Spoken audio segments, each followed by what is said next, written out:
Assalamualaikum warahmatullahi wabarakatuh. Izin memperkenalkan diri, nama Neneng Khairunisa, NIM 1912457, kelas PGMI 4B. Assalamualaikum anak-anak. Apa kabar hari ini? Alhamdulillah, luar biasa, Allahu Akbar. Nah, hari ini kita akan belajar materi tentang bilangan bulat. Ada yang tahu apa itu bilangan bulat? Nah, Ibu jelasin ya. Yang pertama, pengertian bilangan bulat. Bilangan bulat adalah himpunan atau kumpulan yang nilainya bulat. Bilangan bulat sendiri terdiri dari bilangan cacah dan bilangan bulat negatif. Himpunan bilangan bulat dilambangkan dengan huruf Z. Huruf Z berasal dari kata zahlen, dari bahasa Jepang yang artinya bilangan. Nah, sedangkan bilangan cacah terdiri dari 0 dan bilangan bulat positif. Sehingga bilangan bulat secara keseluruhan terdiri dari bilangan bulat asli, 0, dan bilangan bulat negatif. Maka bilangan desimal dan pecahan tidak termasuk dalam himpunan bilangan bulat. Bilangan asli atau bilangan bisa juga disebut bilangan positif. Terdiri dari bilangan 1, 2, 3, dan seterusnya. Bilangan ganjil adalah himpunan bilangan asli yang nilainya tidak habis dibagi 2. Sebaliknya, bilangan genap adalah himpunan bilangan asli yang nilainya habis dibagi 2. Sedangkan bilangan prima adalah himpunan bilangan asli yang lebih dari 1 dan hanya bisa dibagi dengan angka 1 atau bilangan itu sendiri. Nah, bilangan asli lebih dari 1 yang tidak termasuk bilangan prima disebut dengan bilangan komposit. Nah, itu adalah gambar dari garis bilangan. Sampai sini, apa sudah dipahami? Kalau sudah, mari kita lanjut. Yang kedua, ada perbandingan bilangan bulat. Mengurutkan bilangan bulat berarti menuliskan bilangan bulat secara urut dari nilai terkecil ke nilai terbesar atau sebaliknya. Berdasarkan garis bilangan, semakin ke kanan letak suatu bilangan, maka nilainya semakin besar, sedangkan semakin ke kiri letak bilangan tersebut, maka nilainya semakin kecil. Agar lebih jelas, coba kalian lihat gambar ini. Membandingkan suatu bilangan bulat berarti menentukan nilai suatu bilangan bulat apakah lebih besar, sama dengan, atau lebih kecil dari bilangan bulat lainnya. Sini adalah simbol yang digunakan dalam membandingkan bilangan bulat. Yang ketiga, ada operasi bilangan bulat dan contohnya. Dalam operasi bilangan bulat, terdapat aturan yang perlu diperhatikan, yaitu penjumlahan, pengurangan, perkalian, dan pembagian. Yang pertama ada penjumlahan. Penjumlahan bilangan bulat disimbolkan dengan tanda tambah. Penjumlahan dari bilangan yang sejenis, positif atau negatif, akan menghasilkan bilangan yang sejenis juga. Misalnya bilangan cacah ditambah dengan bilangan cacah. Hasilnya adalah bilangan cacah. Begitu pula pada bilangan bulat negatif.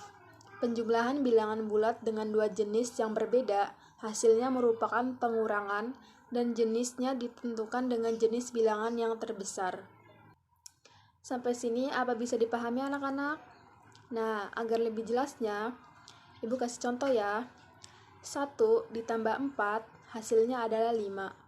Minus 2 ditambah minus 5 hasilnya adalah minus 7.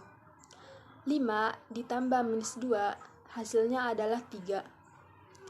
Dan minus 6 ditambah 2 hasilnya minus 4. Nah, itu adalah contoh dari penjumlahan. Apakah bisa dipahami? Kalau sudah bisa, kita lanjut ya. Yang kedua, ada pengurangan. Pengurangan bilangan bulat disimbolkan dengan tanda kurang. Aturan khusus pada pengurangan adalah apabila suatu bilangan dikurangi dengan bilangan bulat negatif, maka operasinya akan berubah menjadi penjumlahan. Kalian bisa lihat gambar ini. Contoh, 4 dikurang 1 hasilnya 3. 2 dikurang 7 hasilnya minus 5. 3 dikurang minus 1 hasilnya 3. 3 ditambah 1 hasilnya 4. Lanjut ya. Yang ketiga ada perkalian. Perkalian bilangan bulat disimbolkan dengan tanda kali. Perkalian antara A dan B berarti penjumlahan A sebanyak B kali. Aturan khusus yang berlaku pada perkalian bilangan bulat antara lain yang pertama, bilangan asli dikalikan bilangan asli. Hasilnya adalah bilangan asli. Yang kedua, bilangan bulat negatif dikalikan dengan bilangan bulat negatif. Hasilnya adalah bilangan asli. Yang ketiga, bilangan asli dikalikan bilangan bulat negatif. Hasilnya adalah bilangan bulat negatif. Yang keempat, bilangan bulat negatif dikalikan bilangan asli. Hasilnya adalah bilangan bulat negatif. Yang terakhir, bilangan bulat dikalikan dengan 0, hasilnya adalah 0. Agar lebih jelas, coba kalian lihat contohnya.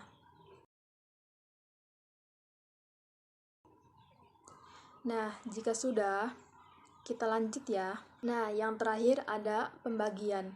Pembagian bilangan bulat disimbolkan dengan tanda bagi. Aturan khusus yang berlaku pada pembagian bilangan bulat antara lain yang pertama, bilangan asli dibagi bilangan asli, hasilnya adalah bilangan asli. Yang kedua, bilangan bulat negatif dibagi bilangan bulat negatif, hasilnya adalah bilangan asli. Yang ketiga, bilangan asli dibagi bilangan bulat negatif, hasilnya adalah bilangan bulat negatif. Yang keempat, bilangan bulat negatif dibagi bilangan asli, hasilnya adalah bilangan bulat negatif.